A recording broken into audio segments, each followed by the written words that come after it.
Okay, so for this video, I wanted to talk about anxiety. So, like, one of the definitions I found was intense, excessive, what was it? Intense, excessive, persistent worry and fear about everyday situations.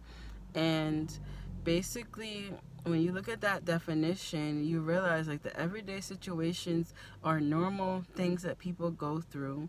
All of us on this earth are pretty much living, similar circumstances, and yet we're all having different experiences and relationships to it.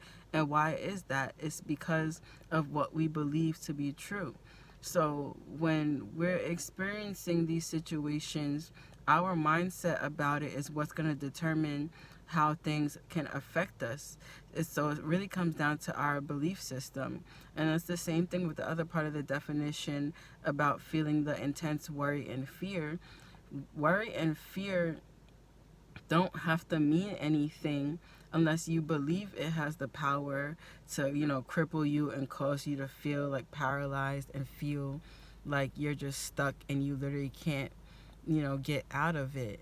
So, just basically, my point is worry and fear don't have the power to do anything to you unless you feel that it can. So obviously the sensations are uncomfortable in our body, but just because something feels like discomfort or it just gives a feeling of being uncomfortable doesn't have to mean anything either.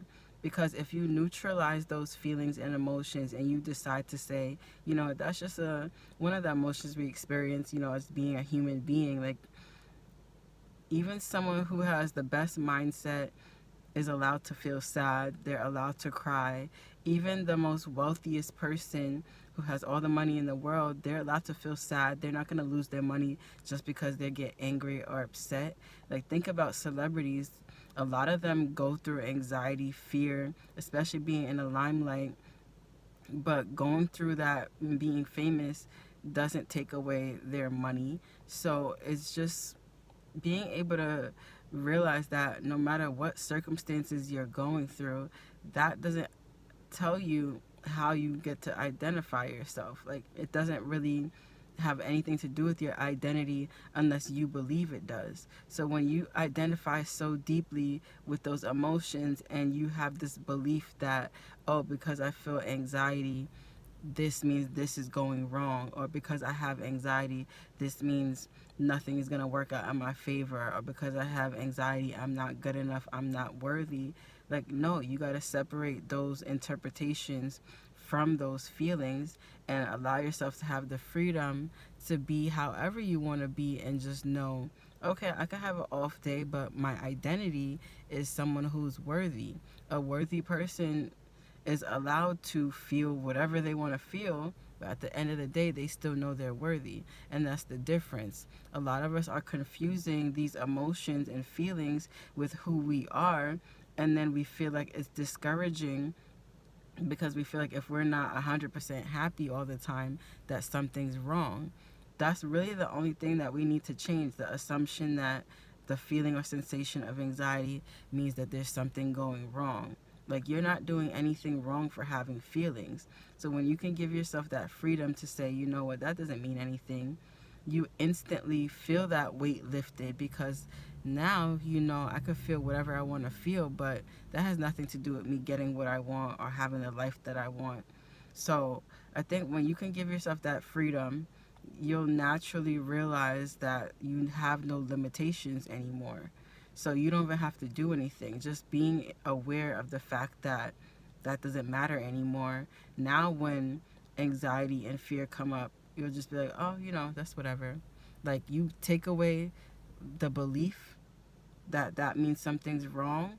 And now when those feelings come up, it's just like another random thought. It's another random emotion. You don't have to sit there and resist it, because when you resist those feelings, that's what keeps you stuck in them. That's what keeps you in a bad mood, because you feel like you're doing something wrong for feeling a certain way. So give yourself the freedom to cry, let out whatever you need to let out, but don't place judgment or criticism on yourself for having a mood. So that's the biggest thing that I've been learning about anxiety and at least observing the things that I react to and why I have negative meanings about myself just because I observe other people doing other things that literally have nothing to do with me.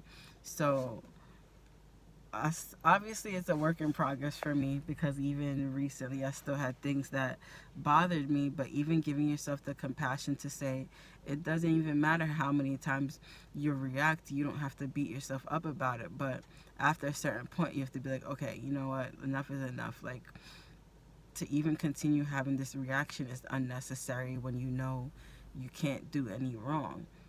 Eventually, if you focus your awareness on being calm or at peace, anxious thoughts wouldn't even exist in someone who's in a state of being of peace and love and happiness. So it's like you don't have to sit there and try to stop all the negative thoughts. You just no longer give that attention to it in the way that you used to.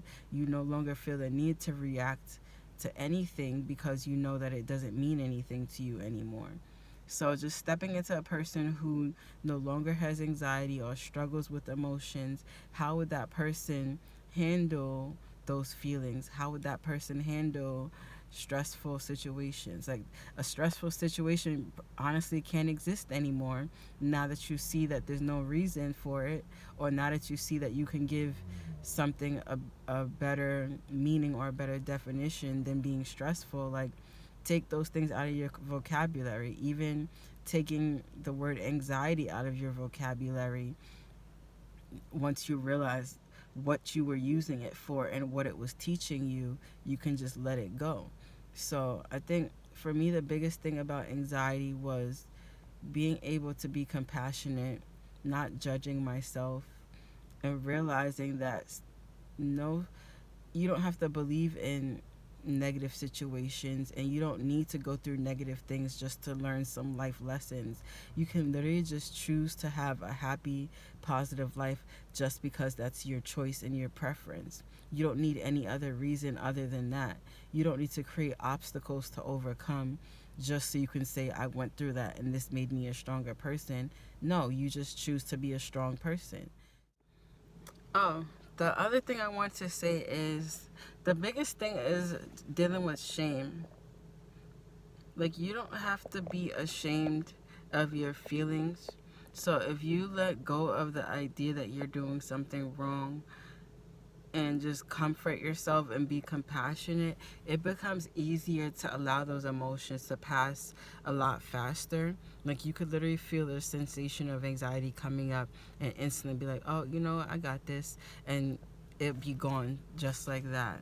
So you literally just have to give yourself the grace to feel whatever you need to feel, but get to the bottom. We don't need to get to the bottom of it, but just decide not to be reactive or let it mean something that can harm you. And with enough practice, you won't feel those things as severely as you were used to feeling them. Eventually, you probably won't even have those feelings anymore once you stabilize yourself and feel the naturalness of, just being a loving, calm, peaceful person. Like, that's our natural state of being. So that's literally a guideline for you to know, like, if I'm not feeling anything close to that, it means I've kind of forgotten my natural state. I've forgotten who I truly am, and I'm giving this situation, this life circumstance, a meaning that isn't serving me, or I'm not looking at it in the best way that I possibly could. And you go from there. But other than that, I feel like we covered enough, at least to have some reflective moments and just bring awareness to those experiences in your life and why you are perceiving them as something, impossible to overcome or frustrating or something to be afraid of, when you can choose to see it in a better way. So as usual, like the video, comment any advice or things that you might have gone through, how you overcame it, or if you want advice on how to overcome something, just let me know. I'll probably talk more about other things that I struggled with and, started to have more positive awareness to free my mind. And, just make sure you subscribe and stay tuned for more. And thank you guys for watching. I'll see y'all later.